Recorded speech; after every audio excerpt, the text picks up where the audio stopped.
إن الله وملائكته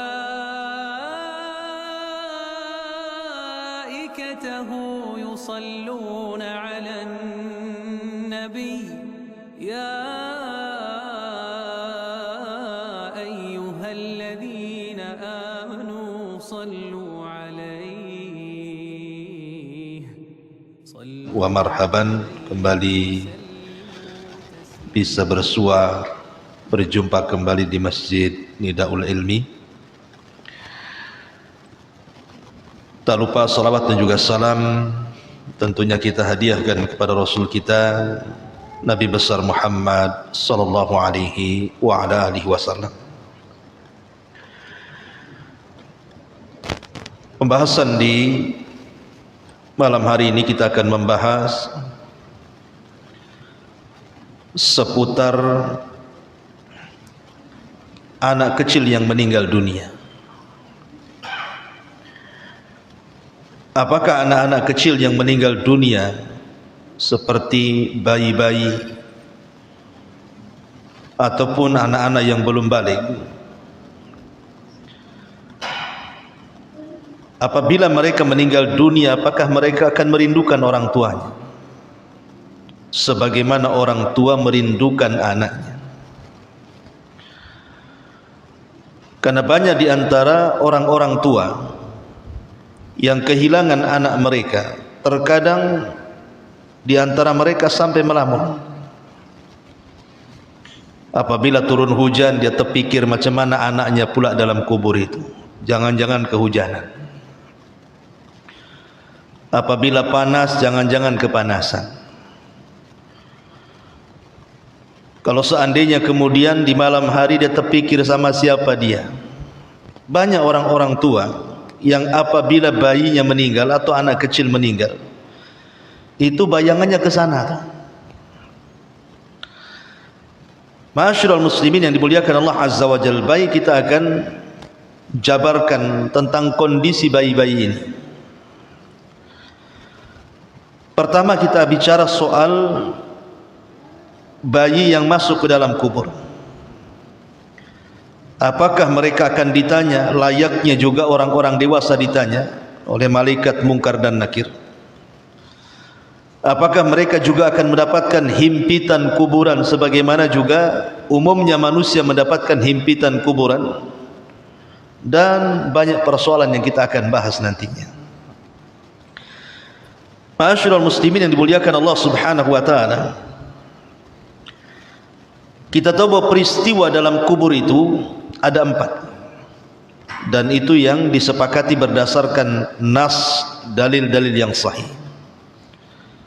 Pertama, himpitan kuburan atau disebut dengan dogtatul qabri.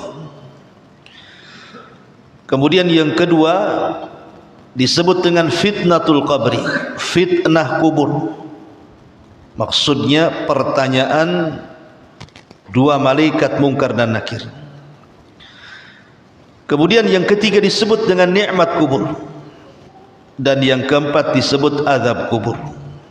Inilah 4 peristiwa yang berlaku di dalam kubur. Adapun himpitan kubur, maka tidak ada yang selamat. Semua pasti terkena himpitan, baik mukmin ataupun kafir, baik bayi ataupun yang sudah dewasa, baik mereka sahabat Rasul atau mungkin bukan sahabat Rasul. Dan ini berdasarkan hadis dari Abi Ayyub Al-Ansari radhiyallahu anhu. Nabi sallallahu alaihi wasallam bersabda ketika ada seorang anak kecil yang meninggal dunia. Apa kata Nabi sallallahu alaihi wasallam? Lau aflata ahadun min dhammatil qabri la aflata hadas sabi. Andai kata ada orang yang selamat dari himpitan kuburan, tentu bayi yang malang inilah yang selamat dari himpitan kuburan. Tapi dia pun tak selamat. Lalu apa salahnya bayi? Dia kan tidak berdosa, melakukan dosa pun tidak, belum pun ada dosa pada badannya. Kenapa kemudian dia mendapatkan himpitan kuburan? Ma'asyiral muslimin yang dimuliakan Allah Subhanahu wa taala, maka dijawab oleh para ulama, tentu himpitan kuburan kepada bayi, himpitan kuburan kepada orang-orang yang beriman akan berbeda dengan himpitan kuburan kepada orang-orang kafir, fasik ataupun munafik. Tentu akan berbeda. Yang dimaksud himpitan kuburan kepada bayi ataupun kepada orang-orang yang beriman itu, maksudnya adalah rangkulan tanah kepada bayi tersebut layaknya seorang ibu yang merangkul anaknya. Jadi tidak merasakan sakit sedikit pun. Jadi tanah itu bimanzilatil sekedudukan dengan ibu. Jadi kita ini kembali kepada ibu kita. Makanya kemudian jadilah himpitan itu seperti orang tua yang merangkul anaknya. Itu kalau terjadi kepada bayi atau orang-orang yang beriman. Karena sekelas Sa'd bin Mu'adz, Sa'd bin Mu'adz ma'ruf, pemimpin Aus, bahkan dia mengislamkan satu kabilah Aus tuh, Sa'd bin Mu'adz. Ketika dia meninggal, arsy Allah bergoncang. Kemudian 70.000 malaikat mengiringi jenazahnya. Kemudian Rasul mengatakan, kalau seandainya ada orang yang selamat dari himpitan kubur, tentu Sa'adlah orangnya. Tapi Sa'ad tidak selamat juga. Artinya semua akan terkena himpitan kuburan.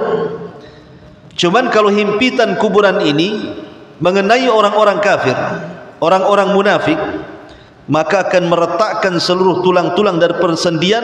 Bahkan dia akan menjerit kesakitan yang tidak ada yang tahu, yang mendengar, kecuali hewan. Manusia dan jin tidak mendengarnya. Jadi bayi juga akan terkena himpitan kuburan. Tetapi sekali lagi, maksudnya seperti seorang ibu yang merangkul bayinya, tidak sakit apapun. Ma'asyiral muslimin yang dimuliakan Allah Subhanahu wa taala, apakah akan ditanya juga? Setelah kita sepakat bahwa bayi juga terkena himpitan kuburan, pertanyaan berikutnya, apakah bayi juga akan mendapatkan pertanyaan sama dengan orang-orang dewasa?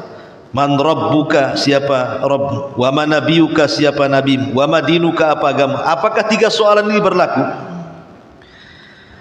Maka dijelaskan oleh para ulama, zahirul ahadits annahu yas'al atau yus'al mukallafuna faqat. Zahir hadis, yang ditanya itu adalah orang-orang yang mukallaf saja. Artinya orang-orang yang sudah mendapatkan taklif hukum, orang-orang baligh, ya. Amma tiflu ma alaihi syai'un, apa salahnya tifl, anak kecil? Tidak akan ditanya, ya. Ma'asyiral muslimin yang dimuliakan Allah Subhanahu wa taala. Tetapi kata para ulama, kalau melihat zahir daripada hadis Nabi sallallahu alaihi wasallam, maka setiap mayat yang masuk ke dalam kuburan itu akan ditanya 3 soalan. Pertama Rabbnya, yang kedua dinnya, agamanya, dan yang ketiga nabinya. Dan ulama mengatakan ini khusus bagi yang sudah terkena taklif saja. Artinya sudah balik kan. Adapun bayi, maka tidak ada yang ditanya. Apa yang mau ditanya? Ditanya soal apa bayi kan begitu? Tidak ada hukum taklif bagi dia. Tetapi sekali lagi ini masalah khilaf ulama. Ada yang mengatakan ditanya, ada yang mengatakan tidak ditanya. Tetapi pendapat yang kuat wallahu alam, berdasarkan ijma kesepakatan bahwa atfalul muslimin, anak-anak kecil dari kalangan kaum muslimin, ketika dia masuk kuburan kemudian mendapatkan himpitan kuburan, setelah itu arwah mereka langsung dibawa ke surga. Jadi arwah mereka, ruh-ruh mereka langsung dibawa ke surga. Ma'asyiral muslimin yang dimuliakan Allah Subhanahu wa taala, ada beberapa keutamaan yang harus dipahami. Kita tahu bahwa sering saya ulang-ulang, musibah kematian ini sangat menyesakkan dada. Apalagi yang meninggal ini anak-anak. Kalau yang meninggal itu mungkin suami atau istri atau orang tua, mungkin sedihnya tidak akan berlarut-larut. Tetapi kalau yang meninggal itu anak, biasanya berlarut-larut tuh sedihnya. Dan itu dirasakan oleh Nabi SAW saat meninggal Ibrahim. Ingat, putra-putra Nabi SAW itu kan meninggal semua di waktu bayi. Dimulai daripada Qasim meninggal di waktu bayi, kemudian disusul dengan Abdullah juga meninggal di waktu bayi, kemudian disusul oleh Ibrahim juga meninggal di waktu bayi. Dan yang paling menyedihkan adalah ketika kematian Ibrahim, sampai Rasul menangis. Nabi SAW sampai ditegur oleh Abdurrahman ibn Auf gara-gara menangis. Tapi Nabi SAW ingin menjelaskan kepada Abdurrahman bin Auf bahwa tangisan dia saat kematian Ibrahim itu bukan niyaha, tapi tangisan itu adalah tangisan rahmat, di mana wajar namanya orang tua itu sayang dengan anaknya. Makanya Rasulullah SAW mengatakan di hadapan Abdurrahman, innal aina la tadma wa innal qalba la tahzan wa inna bi firaqika ya Ibrahim la mahzunun. Wahai Abdurrahman, namanya mata itu bisa meneteskan air mata, hati itu bisa sedih, tetapi perpisahanku dengan Ibrahim itu sungguh menyesakkan dada. Wa ma naqulu illa ma yarda rabbuna, tapi saya tidak akan mengatakan sesuatu kecuali yang diridhai Allah Subhanahu wa taala saja. Artinya Rasul itu sampai sesak dada ketika kematian Ibrahim. Apalagi saat kematian Ibrahim itu bertepatan dengan gerhana lagi, dengan gerhana matahari total lagi, sehingga orang-orang mengira bahwa gerhana itu terjadi karena kematian Ibrahim. Maka Nabi SAW kemudian meluruskan akidah itu dan mengatakan gerhana ini tanda dari tanda-tanda kuasa Allah. Allah sedang menakut-nakuti hambanya, bukan karena kematian seseorang, bukan pula karena hidupnya seseorang. Tidak ada kaitan dengan meninggal Ibrahim dengan adanya gerhana. Ingin meluruskan akidah di sini. Tetapi ma'asyiral muslimin yang dimuliakan Allah Azza wa Jalla, kalau kita melihat khususnya orang-orang awam di masyarakat kita ini, apabila Allah berikan musibah kepada mereka, anak mereka meninggal, bayi mereka meninggal, itu terkadang mereka sangat mengkhawatirkan bayinya, bukan mengkhawatirkan dirinya. Kan aneh kan begitu.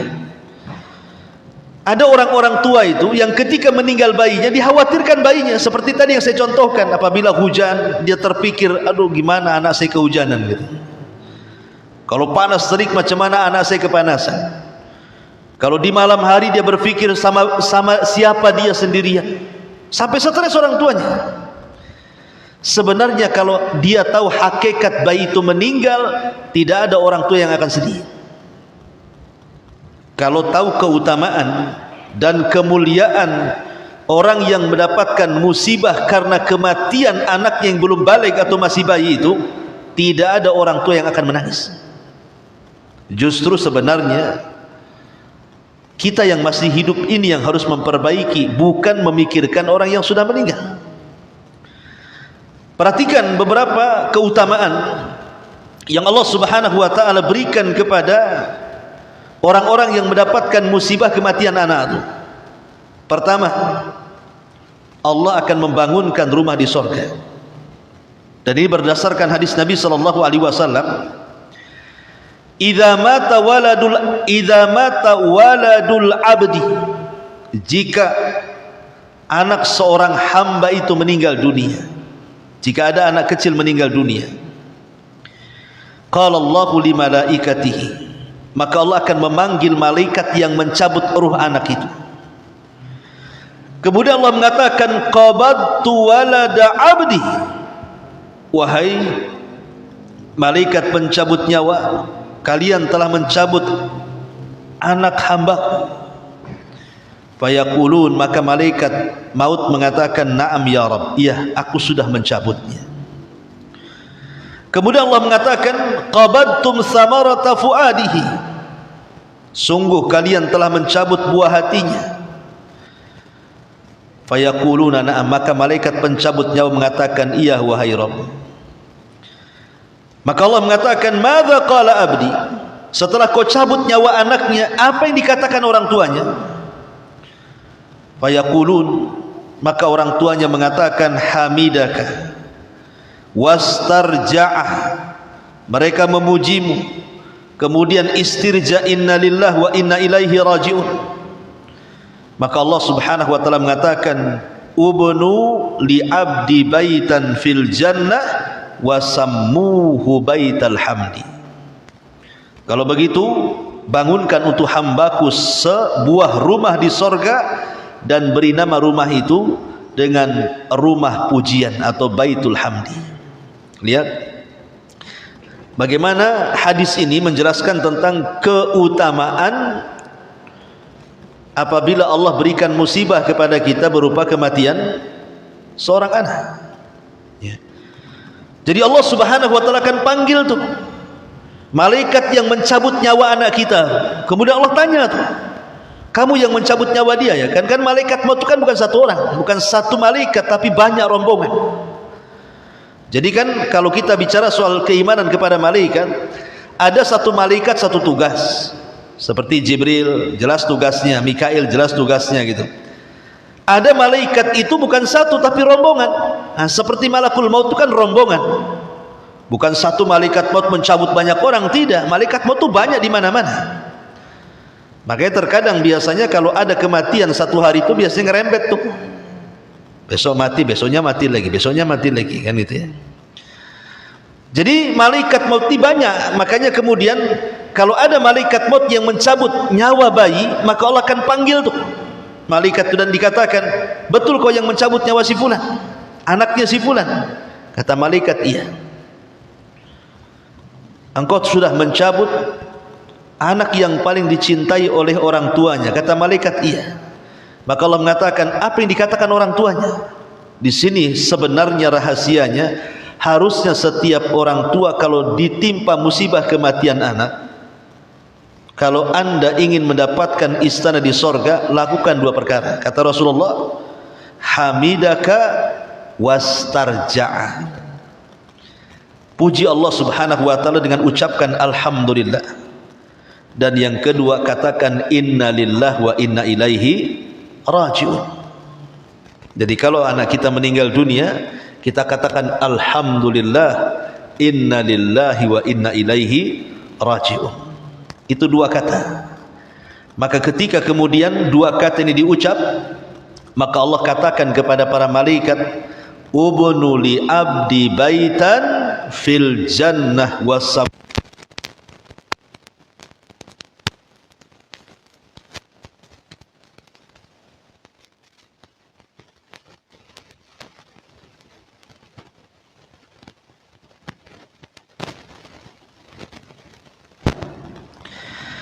Anak yang meninggal dunia di usia balita itu akan menunggu orang tuanya di pintu-pintu surga.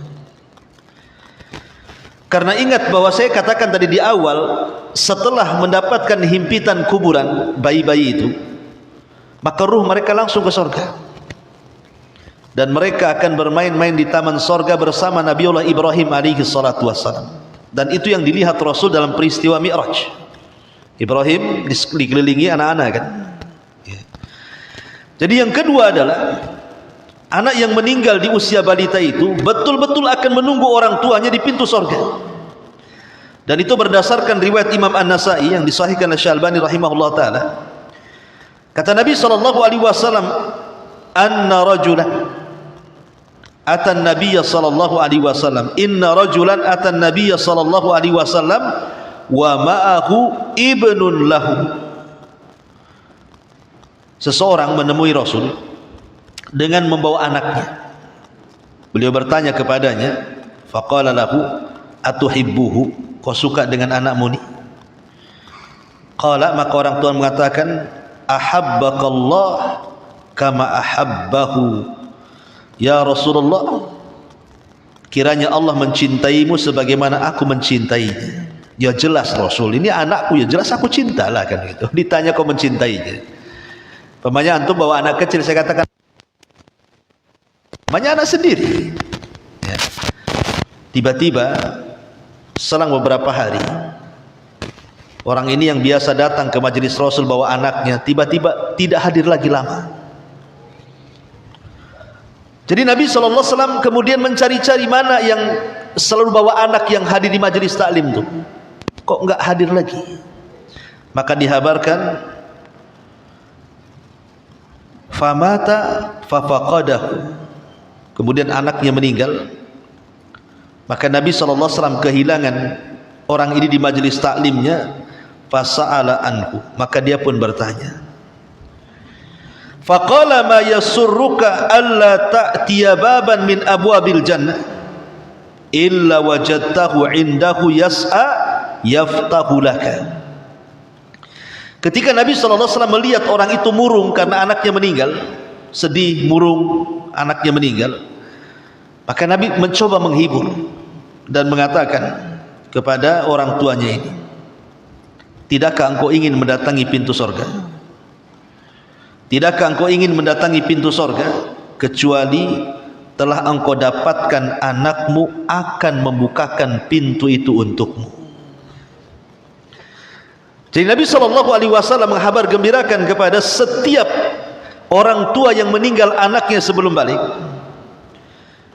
Pertama, kalau dia sabar mengharap pahala Allah, kemudian dia istirja dan memuji Allah Subhanahu wa taala, maka anak ini yang akan menyeret orang tuanya dimasukkan ke dalam surga.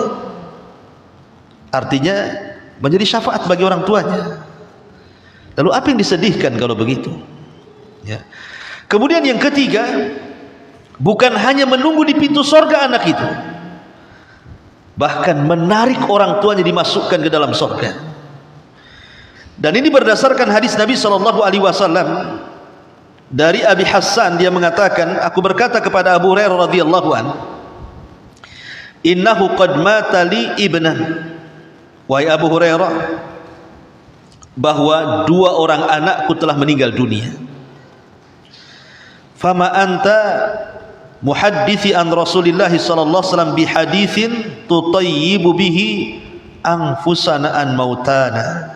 Ya Abu Hurairah, pernah enggak kau mendengar entah sebuah hadis yang kau dengar dari Rasul supaya tenanglah hatiku ini, katanya. Masalahnya dua-duanya meninggal. Jadi dia meminta fatwa kepada Abu Hurairah. Boleh jadi mungkin Abu Hurairah pernah mendengar hadis Nabi tentang keutamaan orang yang ditinggal meninggal anaknya itu. Qala, maka Abu Hurairah mengatakan, iya, na'am.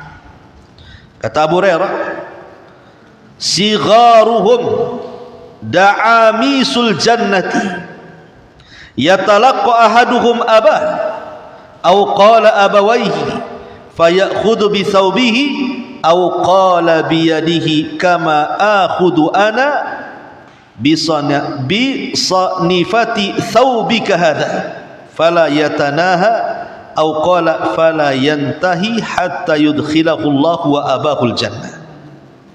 Kata Abu Hurairah radhiyallahu anhu, dia mengatakan, ya, ada anak-anak kecil yang meninggal. Kata Abu Hurairah, anak-anak kecil yang meninggal menjadi anak-anak surga. Ditemuinya kedua ibu bapaknya, lalu dipegang pakaian ibu bapaknya sebagaimana saya memegang pakaian ini, dan tidak berhenti memegang pakaian sampai Allah memasukkannya dan kedua ibu bapaknya ke dalam surga. Jadi bukan hanya berdiri pintu surga sambil dipegang ini, ya. Jadi pakaian orang tuanya itu dipegang begini, disuruh masuk ke dalam surga. Kan luar biasa gitu ya. Lalu apa yang disedihkan? Harusnya senang kalau seandainya anak kita meninggal, ya, secara lahiriah kita sedih, bagaimanapun itu adalah buah hati kita, kan begitu. Tapi buat apa dilarut-larutkan dengan kesedihan? Harusnya mereka itu bangga dan bahagia kalau mereka mendengar hadis ini, kan. Anak itu akan jadi syafaat, bahkan akan menarik orang tuanya ke dalam surga. Luar biasa ikhwatu fiddin, muliakan Allah azza wa jalla. Bahkan lebih daripada itu, bisa menjadi hijab dari neraka. Dalam sebuah hadis Nabi SAW mengatakan, ayyuma imra'atun mata laha thalathah minal waladi kanu laha hijaban minan nar. Qala imra'ah wathnan, qala wathnan. Rasulullah SAW mengatakan seorang wanita muslimah manapun yang telah didahului wafatnya oleh ketiga anaknya, maka mereka akan menjadi penghalang baginya dari api neraka. Ada seorang wanita bertanya, Rasul, bagaimana kalau yang meninggal satu orang atau dua orang? Kata Nabi SAW, ya, walaupun dua orang tetap akan menjadi penghalang dari api neraka. Artinya bahwa anak-anak yang meninggal dunia duluan daripada orang tuanya, kemudian orang tuanya sabar, ihtisab mengharap pahala Allah, kemudian redha dengan kematian anaknya, maka anak itu akan menghalangi kita dari api neraka. Anak itulah yang akan menghalangi kita dari api neraka, sehingga kita akan dibawa oleh anak tersebut ke dalam surga. Makanya dalam sebuah hadis yang lain Rasul mengatakan, ma minan nas yutawaffa lahu thalathun lam yablughul hantha illa adkhalahu Allahul jannah bi fadli rahmatihi iyyahu. Tidaklah seorang manusia, dalam riwayat seorang muslim, yang ditinggal wafat oleh tiga orang anaknya yang belum balik, kecuali Allah akan masukkan ia ke dalam surga karena limpahan rahmat yang Allah berikan kepada mereka. Lihat di sini, berarti kalau kita kumpulkan keutamaan yang sudah kita bahas, berarti ada 4 keutamaan. Kalau seandainya di antara kita diuji dan dicoba, anak kita meninggal dunia dan mereka belum balik, ataupun balita atau masih kecil, pertama saya ulang, Allah akan membangunkan baginya rumah di sorga, dan rumahnya langsung diberi nama oleh Allah Baitul Hamdi, rumah pujian. Yang kedua, bayi itu akan menunggu di pintu-pintu sorga. Yang ketiga, bayi-bayi itu akan menggeret pakaian orang tuanya dan dipaksa masuk ke dalam sorga. Dan yang keempat, anak itu akan menjadi hijab, penghalang antara orang tua dengan api neraka. Ma'asyiral muslimin yang dimuliakan Allah Azza wa Jalla, sekarang pertanyaannya pun muncul. Kalau seandainya kita sebagai orang tua nih kan rindu dengan anak kita yang sudah meninggal, akhirnya kita berziarah ke kuburan anak kita. Pertanyaannya, apakah bayi yang sudah dikubur itu, yang sudah berpindah alam ke alam barzah itu, mereka merindukan orang tuanya yang datang menjenguk dia ketika ziarah kubur, ataukah macam mana? Ya. Ma'asyiral muslimin yang dimuliakan Allah Azza wa Jalla, bicara soal apakah penduduk kubur itu rindu dengan orang yang berziarah, sudah saya jelaskan berkali-kali di sini, ini perkara gaib, tidak bisa ditetapkan kecuali dengan dalil. Perkara gaib itu tidak bisa ditetapkan kecuali dengan dalil, dan tidak ada dalil yang menjelaskan perkara ini. Tidak ada dalil kecuali ada beberapa riwayat. Contohnya umpamanya, ma min rajulin yazuru akhan lahu kana ya'rifuhu fid dunya fayusallimu alaihi illa arafahu wa radda alaihi salam. Tidaklah seseorang yang berziarah mengunjungi saudaranya yang sudah meninggal, yang ia kenal selama di dunia, kemudian dia mengucapkan salam, kecuali pasti akan mengenali dan akan mengucapkan salam kepadanya. Seandainya hadis ini sahih, kata para ulama, boleh jadi mungkin orang-orang yang dikubur itu merindukan kita, tetapi bukan merindukan ingin melihat wajah kita, ingin melihat kondisi kita, ingin melihat penampilan kita, bukan. Kalaupun mereka rindu itu, rindu supaya kita mengirimkan doa untuk mereka. Tetapi ma'asyiral muslimin yang dimuliakan Allah Azza wa Jalla, walaupun mereka mengetahui ataupun tidak mengetahui, maka kewajiban kita tetap berdoa kepada mereka. Dan ziarah kubur itu, sering saya ulang-ulang, manfaatnya bukan kepada orang yang mati. Ziarah kubur itu manfaatnya kepada orang yang hidup yang berziarah. Ya, catatan di sini ya. Ziarah kubur manfaatnya bukan kepada yang dikubur, Tapi ziarah kubur itu manfaatnya lebih kepada penziarah itu sendiri. Kata Nabi SAW, kuntu nahaitukum an ziyaratil kubur fazuruha fa innaha tudzakirukumul akhirah. Dulu aku larang kalian ziarah kubur, sekarang ku perintahkan silahkan, karena ziarah kubur itu bisa mengingatkan akhirat. Berarti kalimat bisa mengingatkan akhirat dari sini manfaatnya untuk siapa? Untuk yang berziarah. Adapun yang diziarahi orang-orang yang sudah meninggal, adapun yang diziarah orang-orang yang sudah meninggal, manfaat mereka itu kalau kita kirim doa. Kalau kita mengirim doa, itulah baru manfaat. Atau kalau kita sedekah untuk mereka, baru bermanfaat. Ya. Ma'asyiral muslimin yang dimuliakan Allah Azza wa Jalla, wallahu alam, apakah kemudian anak itu akan merindukan orang tuanya atau tidak? Yang jelas ini perkara gaib. Memang khilaf ulama, ada yang mengatakan ya merasakan, ada yang mengatakan tidak. Yang jelas bahwa wallahu a'lam, kewajiban kita ziarah kubur cukup mengucapkan salam, berdoa untuk mereka dengan doa yang diajarkan Nabi sallallahu alaihi wasallam. Tapi yang jelas bahwa anak yang balik itu ketika mereka masuk ke dalam kubur, direct ruhnya dimasukkan ke dalam surga. Dan apabila kemudian orang tuanya meninggal dunia, maka orang tuanya juga akan berjumpa dengan mereka. Kalau sama-sama beriman, orang tuanya beriman, maka anaknya akan menunggu di pintu surga dan tidak rela kalau orang tuanya masuk neraka, dan pasti akan menggeretnya dimasukkan ke dalam surga, sebagaimana riwayat yang sudah saya jelaskan di atas tadi.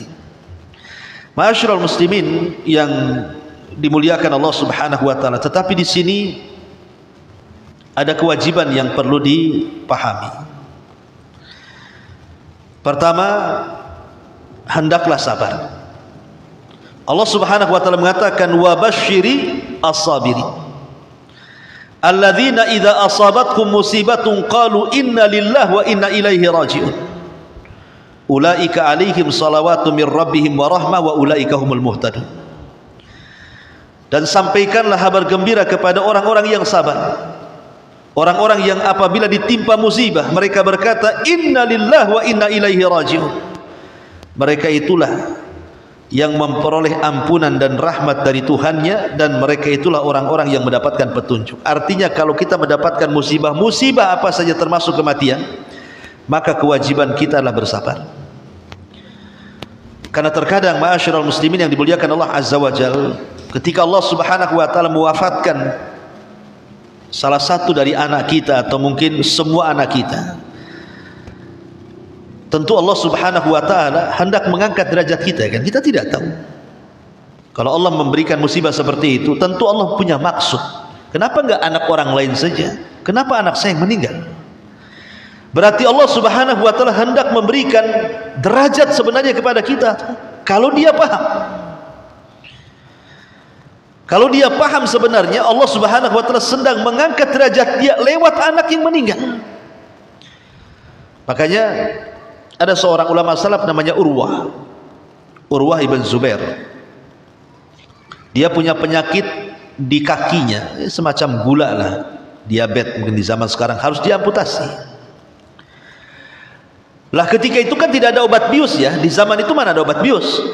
Kalau sekarang iyalah diamputasi ya di obat bius, kecuali mungkin anak-anak Palestina ya. Oh subhanallah ya, saya lihat ada satu video itu anak Palestina tuh, dia dipotong kakinya itu tidak pakai obat bius, sampai menjerit-jerit anak itu karena kurangnya alat-alat kesehatan kepada mereka. Itu rata-rata mereka dioperasi tanpa obat bius. Kita bisa bayangkan macam mana anak Palestina itu.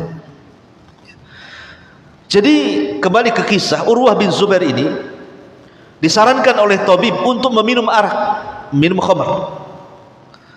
Tetapi kemudian Urwah mengatakan tidak, kalau kau mau potong-potong saja kakiku, sebab kalau aku minum arak, minum khamar, kemudian kau potong kakiku, kemudian aku mati, berarti aku mati ketika mabok katanya. Aku tak mau katanya.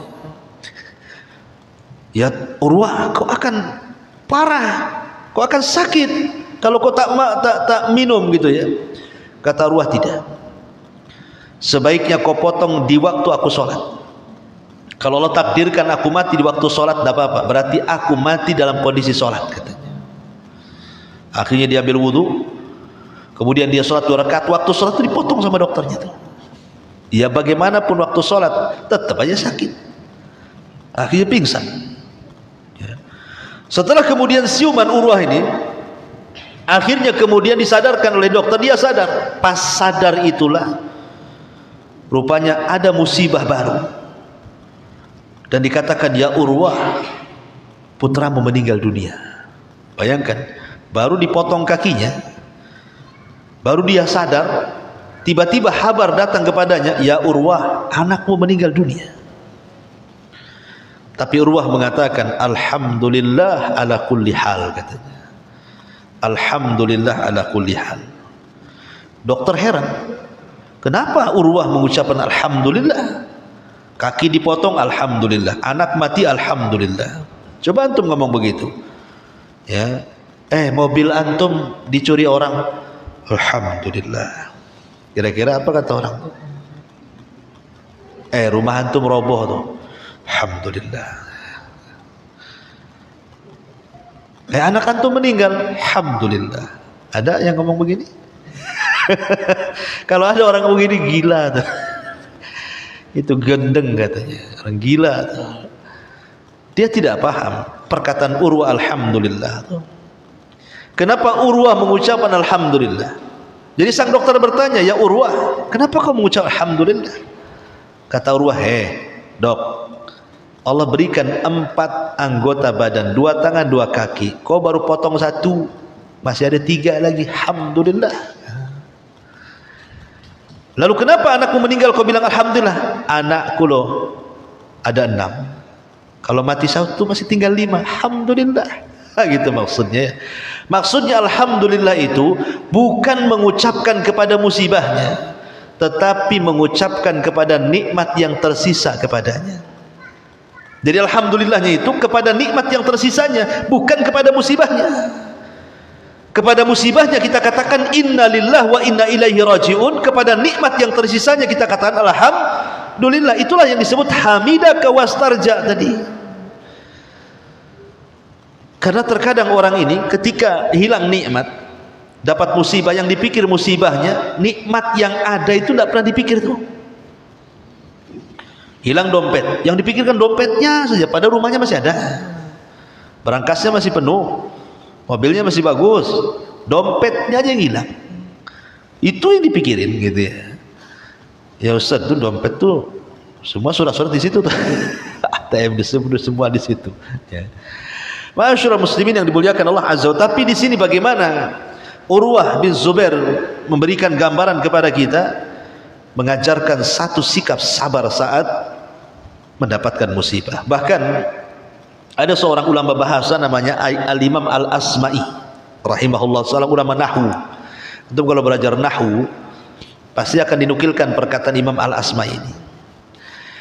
Jadi Imam Al-Asma'i ini satu hari dia sedang thalabul ilmi di masa mudanya bersama kawannya, kemudian tersasar di padang pasir, habis bekal, tidak ada makanan, tidak ada minuman, hampir mati Imam Al-Asma'i dan kawannya ini.